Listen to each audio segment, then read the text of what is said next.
With made-up newspaper headlines crossing your screen, the governor is once again going after Mary Burke on a commerce deal she made in 2006. As Jim Doyle's Commerce Secretary, Mary Burke wasted $12.5 million on a vacant lot, hoping to lure a company to Wisconsin to create jobs. This needs clarification. Not everyone agrees the $12 million for a Kenosha property was wasted. The village of Pleasant Prairie defends it, saying 300 construction jobs were created for infrastructure work on the property, and nearby company Uline wouldn't have expanded without the economic development work there. Burke defends the purchase as a long-term investment, but the federal government has said the deal was made improperly.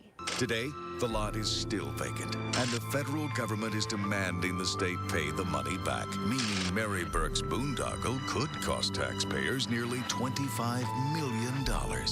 This is misleading.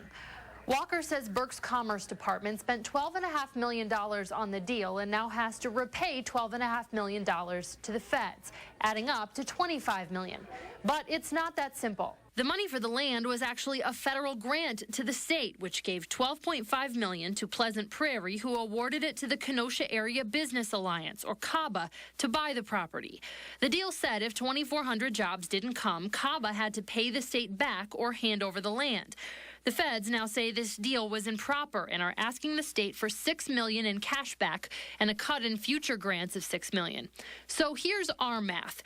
The feds gave Wisconsin $12.5 million. They're asking for it all back through cash and cuts. The cost shifts to the state, but it's still $12.5 million. In fact, it's likely less than that, as local officials are on the hook to repay the state. But it's certainly not $25 million, as Walker claims. I'm Jessica Arp with this News 3 Reality Check.